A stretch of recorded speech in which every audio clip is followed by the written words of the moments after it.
자, 시작하도록 합시다. 자, 눌렀어요. 네, 눌렀어요.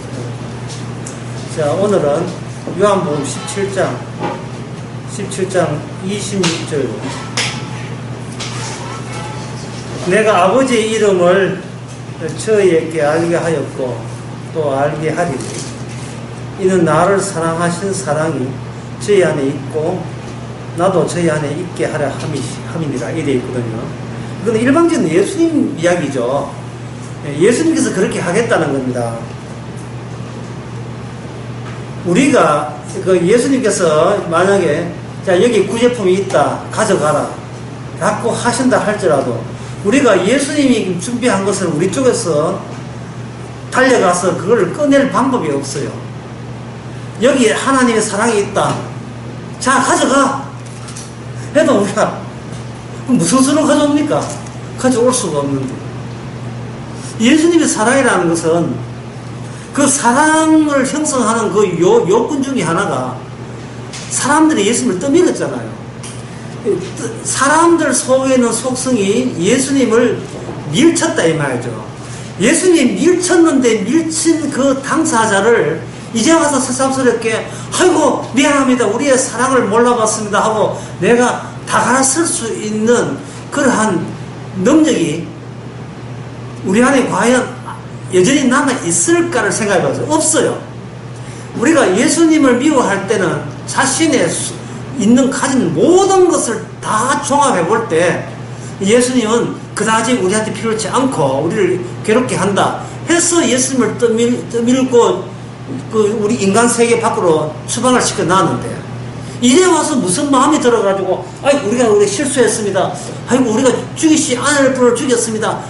자 가자 예수님한테 우리가 하나님의 사랑을 얻으러 가자. 우리를 몰릴 수 있는 그런 색다른 요소가 우리에게는 남아있지 않아요. 전부를 우리의 모든 것을 다 동원해서 내린 결론이 예수님은 죽어 마땅하다는 결론이거든요. 그래서 예수님께서 아버지의 사랑이 있다 해봤자 소규의 경일기처럼 우리한테는 그걸 내 것으로 만들 수 있는 어떤 그 연결 고리는 전혀 없습니다. 그럼 방법은 뭐냐 하면은 예수님께서 아버지의 사랑을 만드는 그 사랑을 우리에게 친히 가져오는 방법 외에는 다른 방법이 없어요. 그래서 우리가 이 26절을 보면서 그리고 18장을 보면서 뭐를 생각했냐 하면은 예수님은 어떤 식으로 사랑을 우리에게 제공하느냐 그걸 우리가 알아야 돼요. 제가 볼게요. 자 우리 쪽에서는 주님의 사랑을 가져올 수 없습니다. 그러면 방법은 뭐냐 하면 주님께서 자기 백성에게 어떻게 사랑을 전달하시는가 이게 이제 요한복음에 남은 예수님의 과제가 되는 겁니다. 요한복음에 그 나오는 이 기도 내용에 보면 내가 세상에 속하지 아니함 같이 저희도 세상에 속하지 아니했다라고 그 요한복음 17장 16절에 나오죠. 그렇잖아요. 제 말 어렵게 생각하지 마세요. 분명히 16절에 내가 세상에 속하지 아니한 같이 저희도 세상에 속하지 아니했다 분명히 돼 있죠. 지금 거짓말하는 거 아닙니다. 그거 돼 있죠. 그러니까 너도 세상에 속하지 않아 그걸 너가 느끼지 라고 할 수가 없어요. 왜냐하면 이거는 순수하게 예수님 본인 혼자 그렇게 결정되는 거예요. 이 말 듣자마자 그래 내 세상에 안 속했어 하고 이렇게 유유자적하게 살 사람 아무도 없습니다. 우리는 세상에서 나오자 될까봐 벌벌 떨거든요. 내가 세상에 속하지 않같이 너도 속하지 않았다는 것은 어디 꺼내나 주님 개인의 소개이란 말이죠. 주님께서 혼자 단정한 그 내용을 봤지 그래서 알아서 너희도 느껴라 할 수가 없어요. 우리는 이 세상 없이는 못 삽니다. 우리는 철저하게 이 세상 사람이에요. 물론 세상에서 나를 실망케 하면 이제 마지막에 번개탄 펴놓고 죽는 순간도 아마 예, 아마 죽으면서 세상 원망 많이 할걸요. 나 같은 인재를 모아라 보다니 해가지고 뭐 그렇게 죽을 수도 있는 문제이기 때문에 원망할 건데. 어쨌든 간에 예수님의 일방적 생각을, 그거는 주님의 생각이고 우리 생각은 그게 아닌데, 주께서 이렇게 내가 세상에 속하지 아니함 같이 너희도 세상에 속하지 아니했다는 말을 이미 단정하시고, 그 다음에 절차가 뭐냐 하면, 그렇게 단정한 것을 자기 백성에게 이제 전달하는 것만 남아있어요. 전달하는 것 남아있다. 그러면 이런 것, 내가 세상에 속하지 않아서 너희 세상에 속하지 아니했다는 것을 만약에 주님께서 우리에게 전달하고자 할 때에 우리가 뭐 기분 좋아요, 안 그러면 뭐 반갑습니까? 아니면 별로 반갑지 않아요? 어떤 마음입니까? 뭐 돈이나 좀 주시지 뭐 쓸데없이 세상에 속하지, 그거 뭐 우리가 그런 거 원한 적도 없는데 왜 쓸데없이 그걸 왜 뭐 주시려고 합니까? 알았고 별거 달갑지 않지요. 오늘 본문도 마찬가지 26절 봅니다. 아버지의 사랑이 내한테 있다. 아버지의 사랑이 내한테 있다. 이제 그 사랑을 내 백성한테 내가 전달하겠다. 그거는 주님의 뜻이에요. 우리는 아버지의 사랑을 그다지 원치 않습니다. 그런데 주님께서 주겠다는 거예요. 그리고 가져가라 해도 가져갈 수가 없습니다. 우리는 우리 사랑에 빠져있기 때문에 내 말고 나보다, 내가 내 사랑보다 더 월등한 사랑을 찾아서 나서고 싶은 생각이 우리에게는 전혀 없습니다. 그런 의사는 없습니다. 주님을 사랑해도 그게 내한테 이익이 된다는 조건 하에 주님을 사랑하지, 내 사랑 포기하고 주님께 가지는 않아요. 그러면 여기서 주께서 어떻게 전달하느냐, 그 이야기 하기 전에 사랑이 뭐냐, 사랑이 뭐냐, 주님께서 이야기 확정한 말하는 사랑은 이게 뭐냐, 일체감이에요. 일체감. 분명히 둘인데 하나예요. 그게 어디 나와? 창세기 2장에 나옵니다. 하나님께서 아담을 만드시고, 그 다음에 여자 만들었죠. 자, 여자는 뭐냐? 그 남자는 뭐냐? 분명히 누가 봐도 그거는 두 사람이에요. 두 사람인데, 이 두 사람이 한 사람을 볼 때, 이 두 사람이 한 사람을 볼 때 서로 객관적으로 볼 때 떨어져 있어요. 떨어져 있다고요. 잠을 자도 떨어져 자고, 밥을 먹어도 각자 밥을 먹고, 자기 숟가락에 남의 입에 집어넣는 그런 일은 없다는 말. 이건 불교에서 말하는 극락생활에 그런 게 있어요. 숟가락 해가지고 남 입에 해주고, 지는 지 숟가락하고. 얼마나 불편합니까? 지가 지 품으면 되는 거. 뭘 남을 배려한다고 뭘 해가지고. 그건 요양병이나 그런 게 있어요. 요양병이나. 요양병은 아침에 난리도 안 해. 밥 먹는데. 이 둘 사이에 분명히 둘인데, 누가 봐도 둘인데, 하나 낳고 이렇게 규정하는 겁니다. 그러면, 이게 두 사람이 둘이라면 뭐가 빠지냐 하면, 이게 둘 사이에 사랑이 있음이라는 것을 빠뜨리게 돼요. 두 사람 만들어 놓고 부부다 하면 안 돼요. 하나를 해놓고, 하나를 둘로 만들면 말미암아 분명히 둘이라도 이것이 하나이다. 그러면 그 하나에서 둘 사이에 결코 둘이 아니야 라고 할 수 있는 어떤 요소가 있어야 될 거예요. 그 요소를 가지고 바로 사랑이에요. 그 사랑을 아담이 뭐라고 하냐면, 내 살, 그 다음에 살 중에 살이죠. 맞죠? 자기 갈비뼈에서 나왔으니까. 내 살 중에 살이라는 말은 신약을 하면, 영어로 하면 인이죠. 어디? 안에 있는 거예요. 당신은 내 안에 있다는 겁니다. 비록 떨어져 있더라도 내 안에 있는 거예요. 그게 저는 이걸 일체감으로 봐요. 일체감. 네, 부부 그래서 사십니다.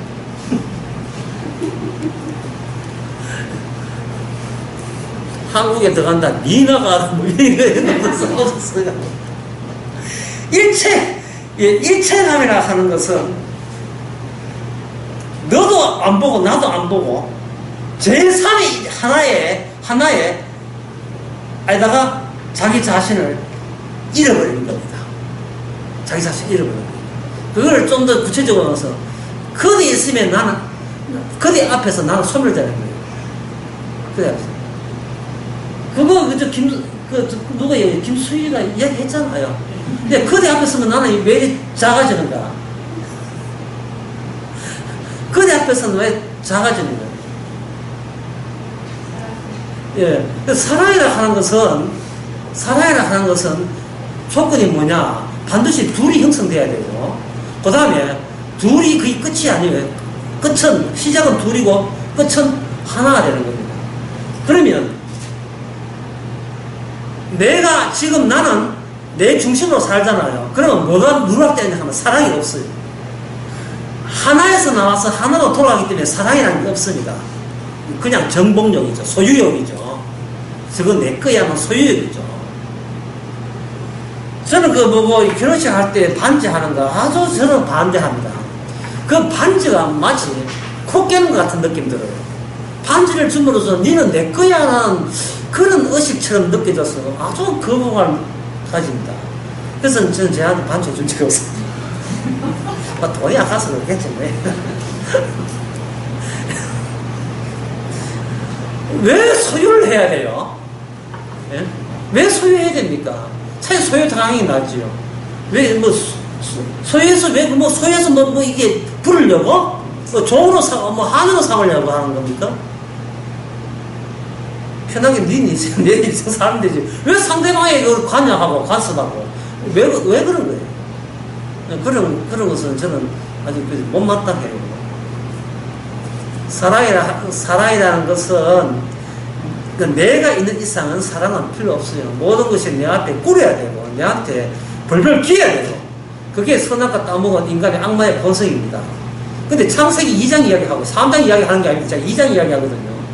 2장을 딱 되게 되면 그 일체가 그 사랑이라는 걸 잊기 위해서 나 말고 누가 있어야 돼요. 그렇다면 그 나 말고 누가 등장하는가? 내가 말하자면 주님께서 자기 백성에게 어떻게 사랑을 전달하느냐 할 때 주님께서는 본래의 아담으로 우리에게 등장하는 거예요. 우리의 짝으로 등장하는 겁니다. 우리가 주님을 사랑한 게 아니오라고 돼 요한일서 4장에 우리가 사랑을 한 게 아니에요. 그럼 사랑도 우선순위가 있다 이 말이죠.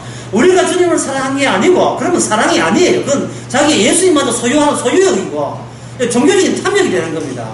내가 사랑하지 않았음을 알려주는 어떤 분이 등장해야 돼요. 내가 그분을 사랑한 적이 없다는 것을 알려주는 그분. 그러면 그분은 어떻게 해야 돼요? 그쪽에서 우리한테 필이 꽂혀야 되죠. 네가 사랑한 것이 아니고 내가 너를 했다라고 외치면서 다가와야 되겠죠.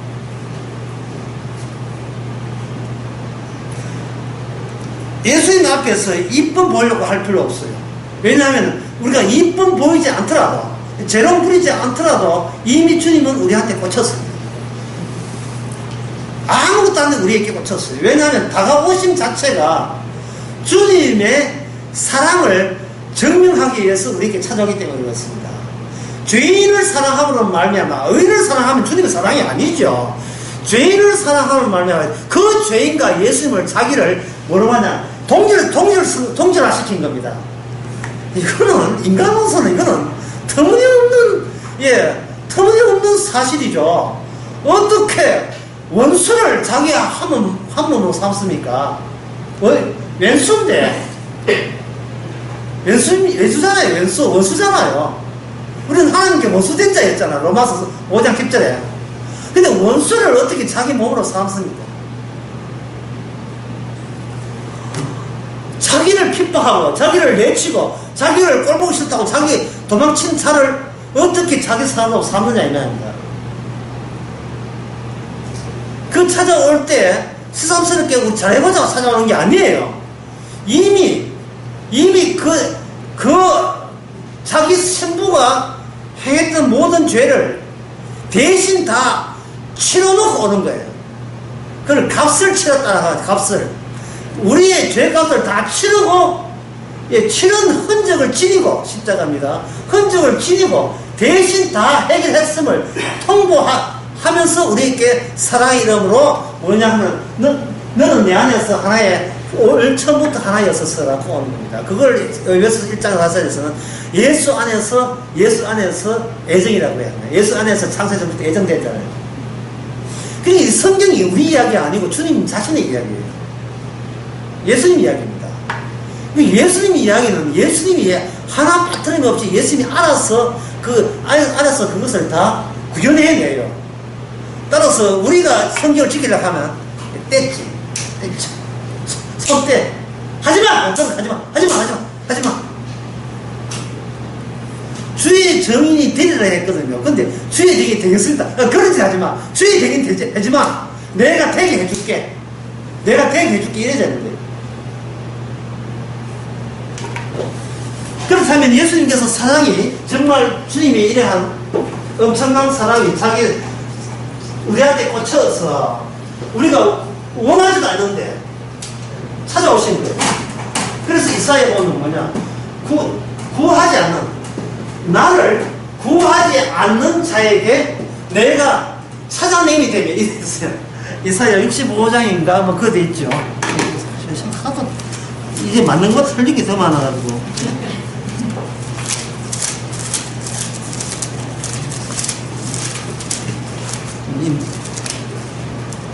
65장, 이건 마찬가지예요.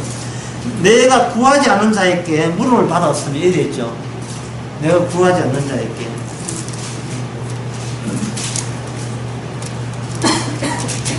예, 이런 일이 일어나는 이유는 이사야 61장에 보면 하나님의 성령이 오기 때문에, 하나님의 영이 오기 때문에 그런 현상이 일어나는 겁니다. 이게 성령 받았다, 그 성령, 목사님 저 성령 받았어요 안 받았어요? 저 안 받고 기도 하고 또 받으면 어떤 흔적 티가 납니까? 물으면 내 쪽에서 아무것도 한 것도 없는데 주님께서 다 이뤘다 하시면서 내 잃어버린 내 자식 찾아러 왔어. 그게 주인이 와서 자기 물건 찾아갈 때 그 주인을 만난 그 물건, 그 잃어버린 양이라 해요. 잃어버린 동전, 또 탕자, 그걸 찾아냄을 당할 때 그게 바로 성령 받은 거예요. 뭐 뜨겁다, 뭐 머리에 열이 난다, 뭐 그런 거 가지고 하지 마시고 아무것도 안 해도 되네 라는 거예요. 예. 교회 안 가도 되고, 헌금 한 푼 안 해도 되고, 성도 안 해도 되고, 기도 안 해도 되고, 성경 공부 안 해도 되고, 이렇게 안 모여도 되고, 뭔가 그냥 나는 내 식대로 살아갔는데 그걸 묻지는 따지지 않고 그냥 너는 처음부터, 창세전부터 너는 내 신부였어라고, 내 사랑이었어라고 찾아오는, 우하둥둥 내 사랑이요. 그 다음에 가사가 뭐냐면, 예, 앞을 봐도 이쁘고, 뒤를 봐도 내 사랑 하잖아. 옆을 봐도 마찬가지고. 너무나 일방적이죠. 어떤 사랑받을 조건을 구비한 적도 없는데, 저쪽에서 일방적으로 사랑을 하니까, 우리는 그냥 받기만 했을 뿐. 예, 화장을 고치고 그냥 받기만 했을 뿐이에요. 해준 건 없이 그냥 받기만 했을 뿐입니다. 그게 성령 받은 거예요. 이게 성령 받은 거예요.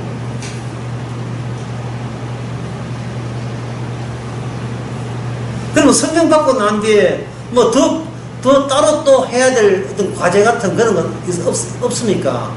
없어요. 우리 쪽에서는 할 건 없습니다. 그 이유가 있어요. 성령께서 신부가, 신랑이 우리에게 찾아왔을 때, 아담이 자기 신부를 찾아러 왔을 때, 그 신부가 어떤 신부냐 하면은 이미 죽은 자로 간주를 하고 찾아와요. 죽은 자. 이 죽은 자로 간주한다는 것은 생명과 관련된 일을, 예를 들어서 철저하게 무능한 자, 그게 죽은 자예요. 선악과 따먹나는 고대의 정령 뭐라 했습니까? 죽었죠. 이 선악과 따먹도록 허락해가지고 이거를 죽은 자로 만들었어요.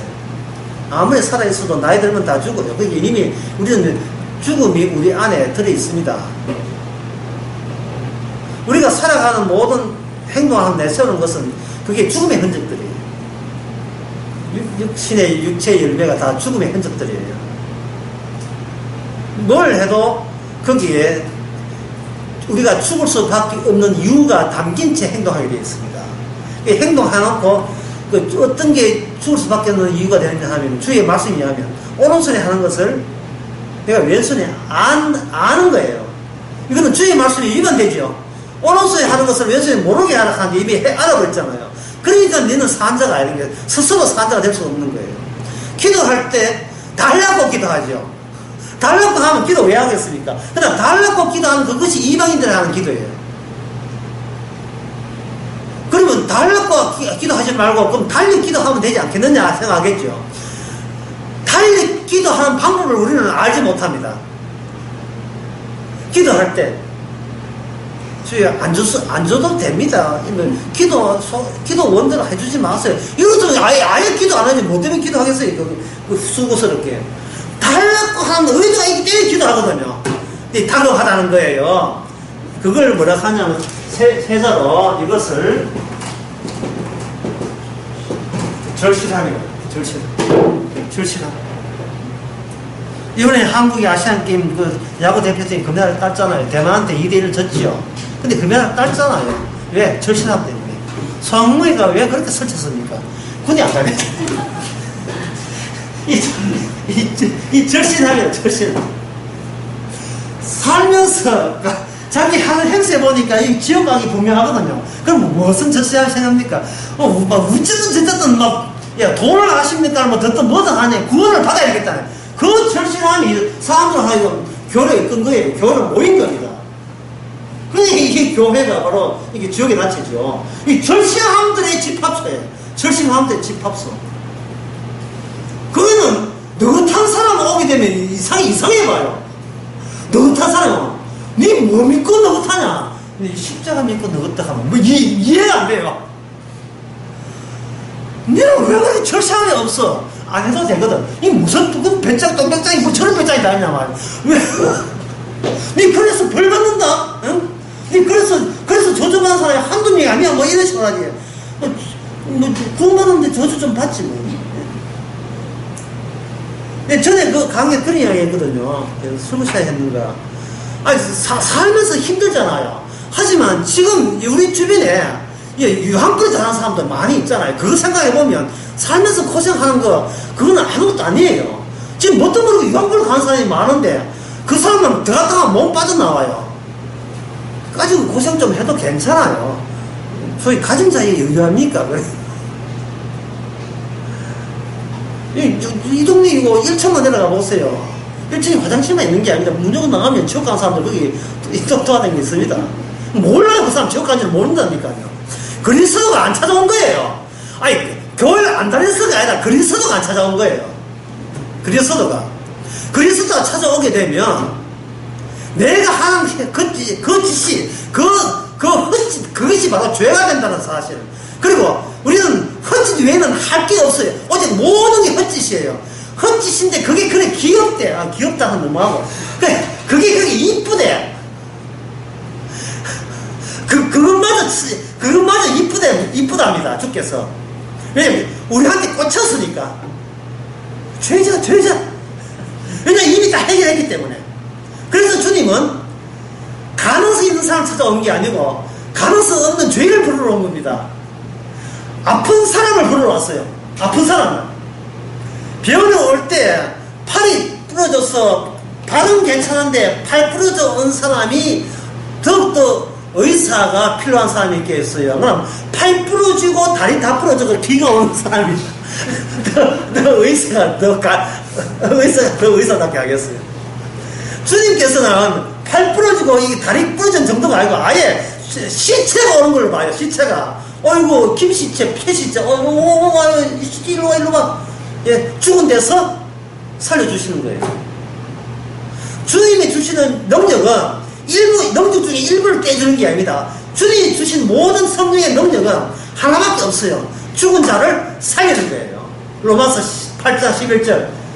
성령이 그리스도의 영이 임하면 죽은 자도 예수님을 죽은 자 가운데 살리신 이 영이 너희 안에 있으면 너희가 죽은 자 가운데 살리라 이러잖아요. 그 말이 뭐냐 하면 네가 무슨 짓을 해도 너는 내가 보기에 네가 죽은 인간인 것을 너도 동의하라는 그 뜻이에요.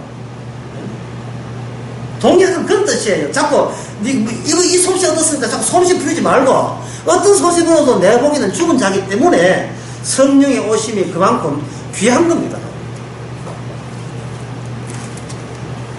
다시 한번 이제 다시 오늘 본문에 돌아가 봅시다. 아버지와 부탁이 해서 아들이 우리에게 찾아 사랑을 만들어 놨는데, 사랑은, 예, 아까 말한, 예, 철저한, 일체감입니다. 일체감. 일체감의 특징이 뭐냐 하면, 상대를, 나의 객체를 보지 않는 거예요. 말이 좀 어렵게 시작하죠. 예수님께서는 아버지가 나와 하나라, 아버지가 나와 하나다 말이에요. 그럼 그 사랑의 원천은 뭐냐? 아버지와 아들의 관계가 사랑이에요. 사랑은 여기 있다는 말은 이 세상에 없는 거예요. 그러면 아버지와 나와 하나가 된다는 말은 이 땅에서는, 이 죄된 세상에서는 어느 누구도 그 사랑과 자기를 하나로 보지 않는다는 겁니다. 이 세상에는 사랑이 없어요. 사랑이 없는 인간이 예수를 사랑한다, 그거는 빈말입니다. 예수를 이용하는 거죠. 내 잘되기 위해서, 나의 이익을 위해서 이용하는 것이지 절대로 예수님과 사랑할 수 없습니다. 왜냐하면 사랑은 이 땅에 없어요.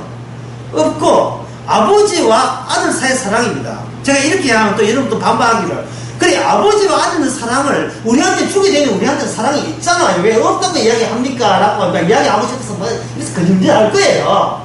그 말은 뭐냐면 아버지가 우리에게 오게 되면 우리가 사랑을 소유하는 것이 아니고 이미 우리는 죽은 자가 되어버려요. 죽은 자가 되기 때문에 우리가 사랑을 소지하는 게 아닙니다. 소지할 주체가 이미 죽어 있어요.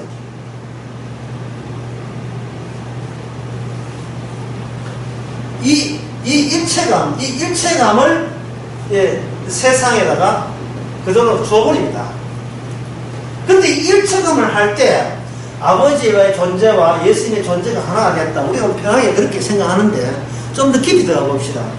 예수님이 아버지의 사랑의 그 절정이, 마감이, 최종인 것이 살아있는 예수님과 살아있는 아버지 사이에 성립되는 게 아니에요.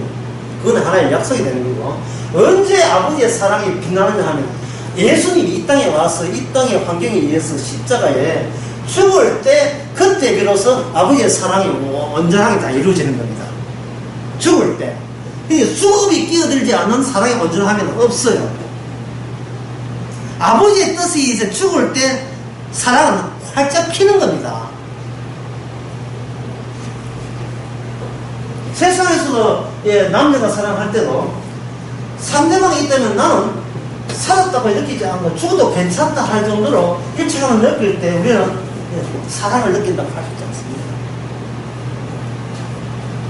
그대만 살아도 나는 어째서도 상관없다는 거예요. 그런 우리가 희생을 해야 뭐야.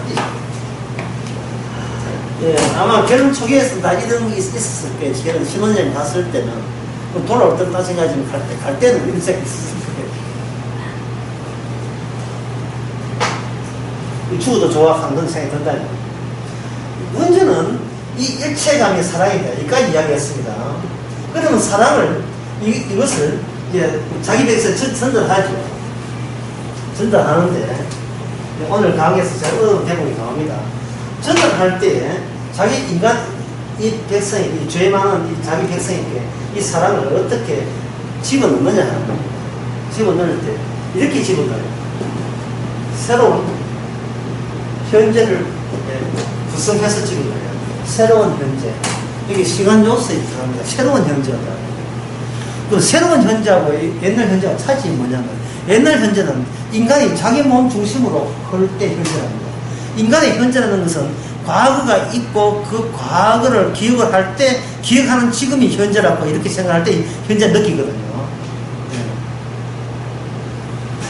그러면 그 말은, 인간이 현재를 느낀다는 말은 현재 자기가, 내가 현재를 느끼는 나는 살아있다고 보는 겁니다. 데크라트가 그런 이야기했죠. 모든 건 의심해도 의심하고 있는 나는 의심할 수 없다. 이 본인이 살아있다고 본 거예요. 그게 철학의 한계예요. 그러나 주님은 인간을 뭐로 봅니까? 살아있다고 보지 않고 죽었다고 보는 겁니다. 데크라트가 왜 자기가 살아있다고 보느냐 하면은 달리 나를 규정해서는 다른 외부의 절대적 기준이 없어서 그래요. 내 나를 측정하는 기준을 내가 내 안에서 끄집어내는 겁니다. 마치 물에 빠졌을 때 자기 신발끈을 가지고 그걸 잡아당기면, 지가 신발끈을 잡아당기는 자기 그 본인이 자기가 잡아당기는 힘에 의해서 그게 바깥으로 튀어나옵니까? 지가 제주도 은갈치입니까, 지금? 벌쩍벌쩍 뛰어가지고 무대에 나옵니까? 아, 말이 안 되잖아요. 모든 과학과 모든 그 철학이 자기가 자기를 이끄는 거예요. 그 과학이라는 것이 그런 겁니다. 어떤 과학도 죽음을 연구하는 과학은 없어요. 일단 살았다고 치고 더 살려보려고 애를 쓰는 겁니다. 그래봤자 죽어요. 그래봤자 죽고, 이 현재라는 것이 현재 그 새로운 현재가 들어갑니다. 새로운 현재가 들어가게 되면 인간의 현재는 내가 여기 있다, 내가 또 여기 살아있다, 내가 여기 있다를 기준으로 해서 과거에 이렇게 살았고 앞으로 나의 역사는 미래는 이렇게 전개되었으면 좋겠다 하는 그 의도가 있어요. 그 의도가 살아있는 한 나는 살아있어요. 근데 새로운 현재라는 것은 이 인간의 이 현재를 묵상을 만들어 겁니다.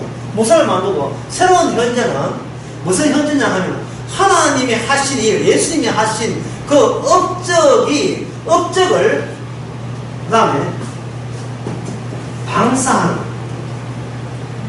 방사라는 게 뭐냐, 확 어떤 걸 중심으로 해서 확 사방으로 퍼뜨리는 걸 말하죠. 그리스도의 몸은 죽었다가 부활함으로써 영원히 살아있죠. 그 살아있는 그 기능이 확 방사가 될 때 그 자체가 뭐냐, 영원한 현재가 되는 겁니다. 그래서 천국은 영원한 현재예요. 영원한 현재. 예수님이 영원한 현재듯이 그 영원한 현재 속에서 사랑을 담아요. 그래야 돼요. 그러면 기존에 있는 5월 6일날 은혜 받아서 군 받았다든지 이런 인간의 하는데 이거에 달력에 표시할 수 있는 그런 시간은 없어지기 때문에 결국 이건 뭐냐 하면 인간 자체를 뭘로 보느냐, 살아있는 인간이 아니고 죽은 인간을 보는 거예요. 인간이 죽어버리면 뭐도 죽겠어요. 사람이 무엇이기에 그의 과거 이야기나 현재 이야기나 미래에 대한 기대도 이 인간이 죽음으로써 그것도 다 죽은 이야기가 돼요. 헛소리가 되는 겁니다. 헛소리. 그걸 가지고 망상이라고 합니다. 망상 도란 꿈이라고 합니다. 인간의 현실, 인간이 말하는 현실은 곧 뭐냐면 꿈이에요. 그걸 지난 시간에 무엇을 했습니까? 그걸 내자로 가상현실겠죠. 가상현실. 이 세상을 보는 것은 가상현실의 꿈이에요. 이게 왜 꿈이냐 하면은 인간이라는 것은 자기를 규정할 때 남들을 경유해서 자기를 규정해요.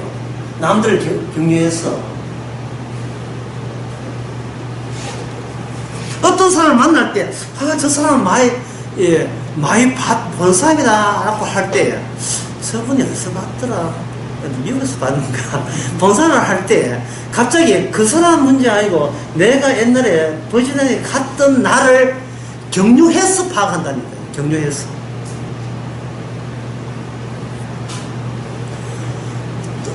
얼마 전에 우리 어머니가 모친께서 돌아가셨는데, 모친께서 돌아갈 때 마지막 그 늙은 병든 모습이 기억나는 게 아니고, 어머니가 항상 아름다웠을 때, 지금 생각하면 50대 중반, 그때 모습이 계속 남아있어요.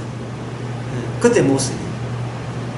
50대의 어머니의 모습이 계속 남아있어요.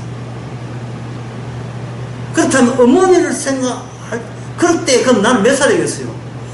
그때는 50대쯤 나는 한 10대나 20대 좀 되겠죠. 33살 차이니까 23살 차이니까 그래서 한 되겠죠.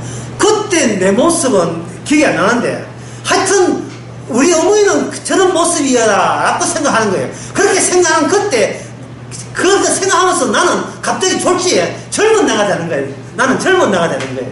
그래서 내가 보고 싶은 그것을 현실로 하는 순간 나는 그 현실의 일원이 구성이 되는 겁니다.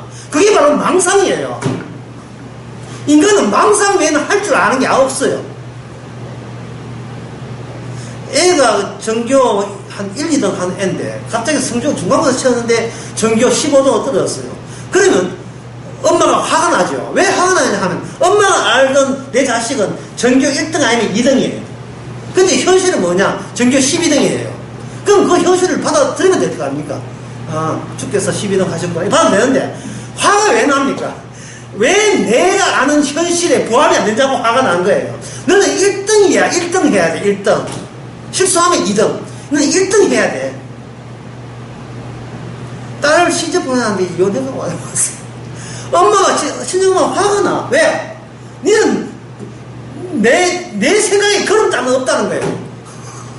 엄마 지금 착각하고 있는 거예요. 엄마 현실을 직시하세요. 아니야, 나 직시 못해. 왜? 그 현실 없으면 내가 나를 미워할 거야.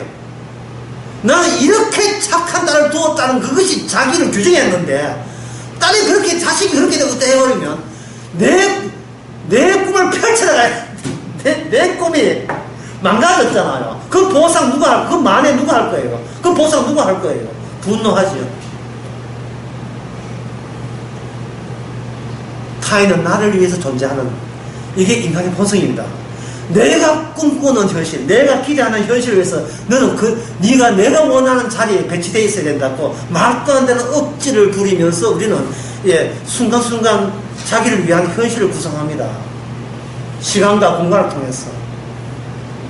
좋았던 기억 편집하고 나빴던 기억을 잊어버리고 예습쓰고, 나쁜 기억은 무의식 쪽에 들어가가지고 나중에 꿈으로 튀어나와가지고 깜짝 놀라게 만들고, 좋았던 기억은 모아가지고 남한테 보란 듯이 남한테 과시하는 용도로서 그걸 술 먹으면서 그걸 붙들이고 나 이 정도 된 사람이라고 계속해서 조작하는 거예요.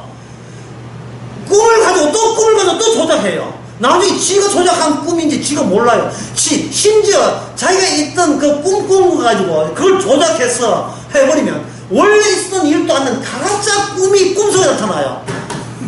진짜 개파이다 완전히. 구라들었던 거짓말을 했던 과거 이야기가 나중에 진짜인지 꿈만도 안 돼. 하도 구라를 많이 퍼뜨려가지고 넘기지. 진짜인지 가짜인지 꿈만도 안 돼. 그러면 주님께서 사랑을 어떻게 전달하느냐는 거예요. 그런 인간밖에 안 되는데, 주님께서는 말씀을 하셔요. 말씀은 주자 언어지 언어에 담아서 합니다. 언어에 담아서 이야기할 때, 왜 언어에 담아서 하면,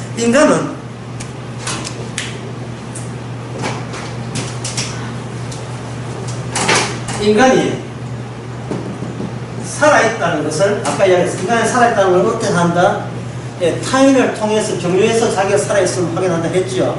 물론 망상이고 꿈이지만, 저 사람과 더불어 저 사람과 좋은 사람과 함께 있는 나는 얼마나 행복하냐, 이것을 나는 현실로 보겠다. 이게 인간의 고집이에요. 저 사람과 더불어서. 그럼 저 사람과 더불어 하면 여기서 뭐 저 사람과 관계를 맺어야 되겠죠. 그 관계를 뭐냐면 대화합니다. 대화할 때는 뭐가 도구가 따야 된다? 언어가 되죠. 언어가 되죠. 그렇게 살아있는 인간은 타인을 통해서 현실로 구성하면서 뭐를 동원시킨다? 언어를 동원시키는 겁니다. 그러니까 주님께서 사랑을 전달할 때 이 인간들이 자기 망상을 구성하게 했던 언어에다가 주님의 이 사랑, 상세 영원한 사랑을 여기다 담아버려요. 담습니다.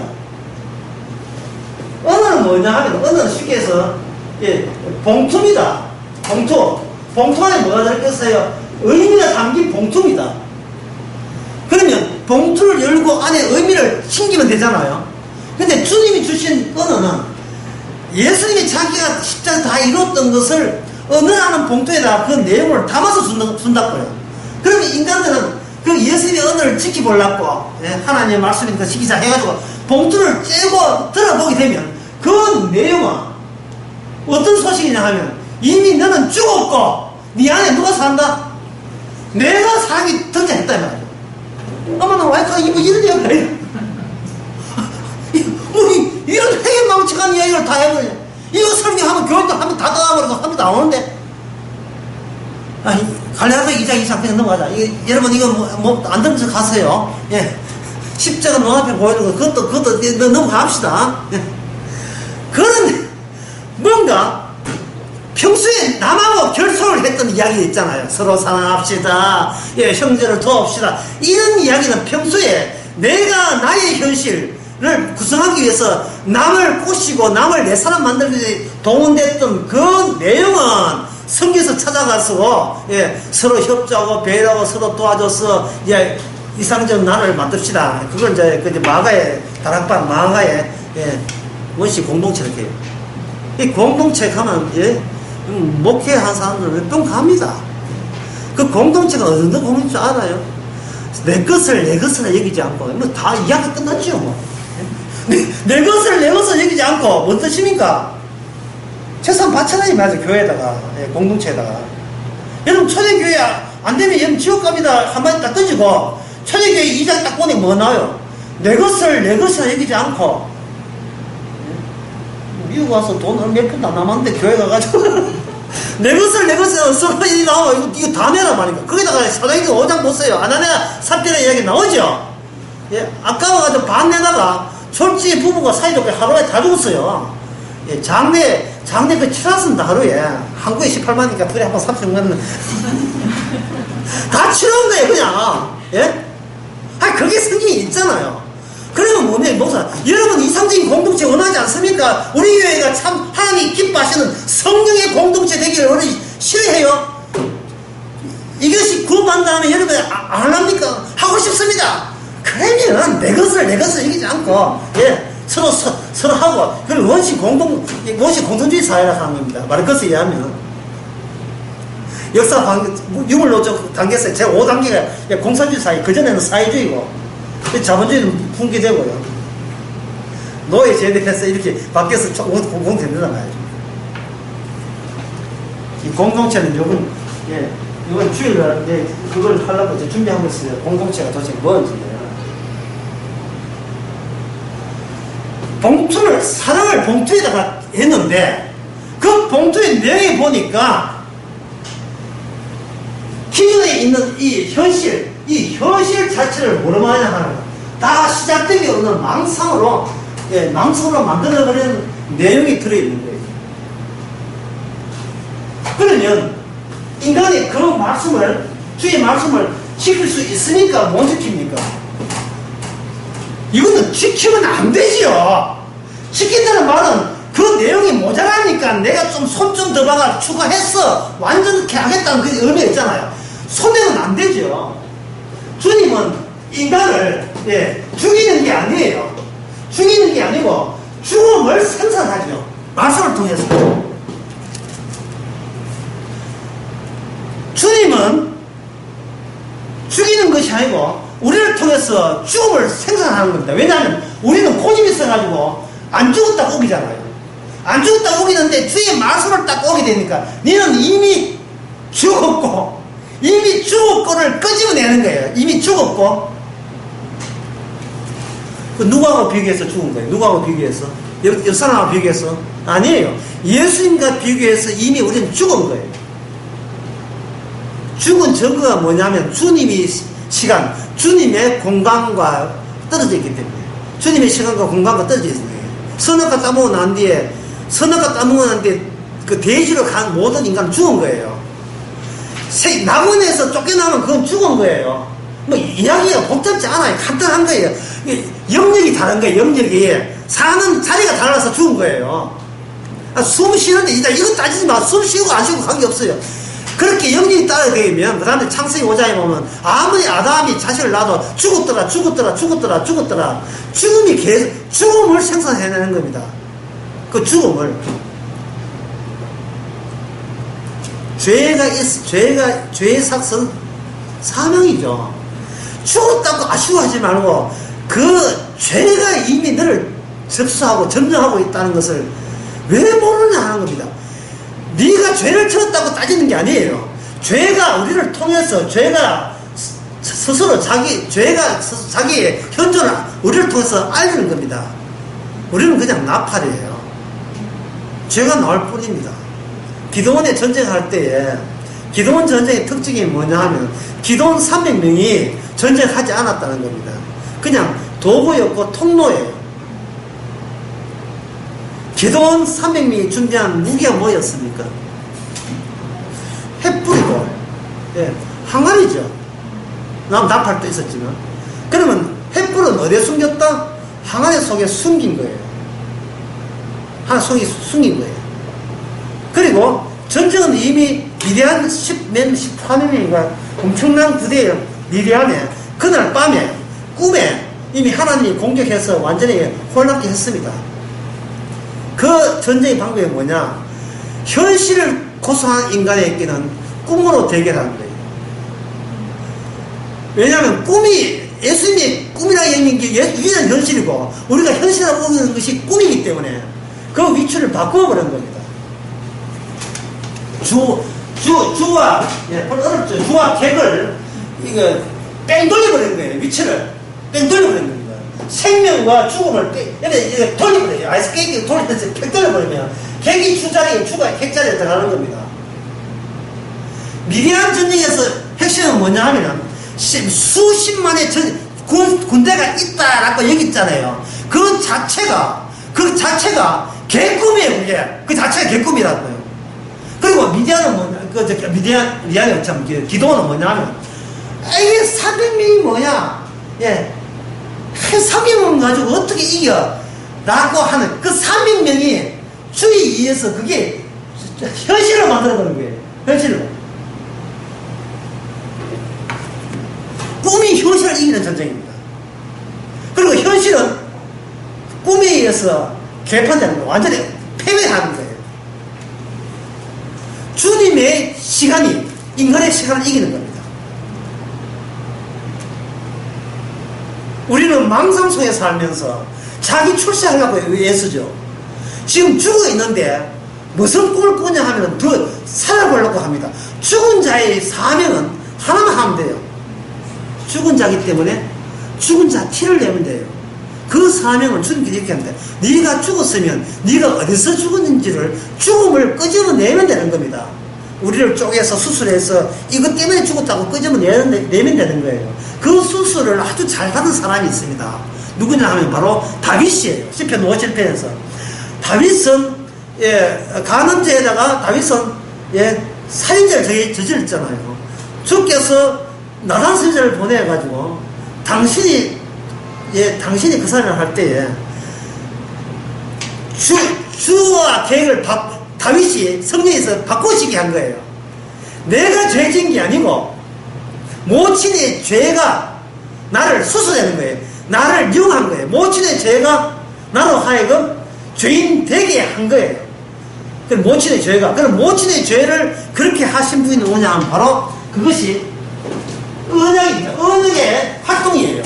그러면 하나님의 언약이 우리에게 오게 되면 다윗과 똑같은 경우가 우리를 통해서 반복됩니다. 내가 죄 지은 게 아니고 죄가 나로 하여금 죄를 드러내는 거예요. 내가 죽는 게 아니고 죽음이 내 안에서 드러나는 거예요. 근데 그걸 내 힘으로 바꿔치기 못하는데 주님의 십자가의 성령이 오니까 이게 바꿔치기 한 거예요. 이미 죽은 자이기 때문에 우리가 구원받는 거예요. 주께서 원하는 것을 끄집어내는 체제로서 우리가 주님과 관련되기 때문에 우리는 주님이 활동하는 사람이 되는 겁니다. 그래서 로마서 14장에 뭐라고 하냐면 사나 죽으나 우리가 주의 것이라고 사도 바울이 이야기하잖아요. 사나 죽으나 주의 것이로다. 살아도 그 주의 몫이고 죽어도 주의 몫인데 그 관계없는 내가 망상밖에 모르는 내가 왜 내가 죽는다고 왜 길길이 뛰고 난리겠냐 말이죠. 내가 관계없는데 내 죽음이 나와 관계없어요. 왜? 나는 이미 죽은 자기 때문에 주께서 어떻게 서실 거냐 하는 문제는 이건 내 몫이 아니고 주님이 알아서 하시는 몫이에요. 그동안 원래 살려줬잖아요. 그만하면 됐지 더 꼽아가지고 제발 요양병원 가가지고 요양병원에서 코에 집어넣을까 하지 마세요. 그거 집어넣으면 못 뺍니다. 그거 빼면 살인죄가 되거든요. 애초에 그거 집어넣지 마세요. 이렇게 해야 돼요. 어떤 우리 엄마 돌아가서 옆에 보니까 그걸 집어넣어가지고 25년째 꼽고 있어요. 25년째 병원에서 돈 다 받아가지고 그걸 왜 꼽아요? 사람이 하나님의 뜻에 의해서 그걸 음식을 못 삭히면 고기를 끊으라는 시도입니다. 내가 쓸 때가 다 섰다는 이야기인데 그걸 인간들이 과학이라는 이름으로 그걸 꼽아가지고 음식은 다 하니까 죽지는 않지요. 얼마나 아프다고 무지무지 아프다는 거예요. 그거 집어넣고 빼면은 이게 의사가 살인죄 걸리기 때문에 우리나라에서는 그거 빼지도 못해요. 돈은 계속 이제 사실은 돈은 였는 겁니다. 아이고, 순간의 선택이 평생을 잡았습니다. 이 과학이 문제예요. 예. 왜 죽은 인간을 살려고 하냐 말이죠. 누구의 정의념이 중요하지. 이 지옥 같은 낮추도 그렇게 더운데 그거 살아서 뭐 할 거예요. 에어컨 켜봐야 단지 아파트 단체가 다 정전되는데.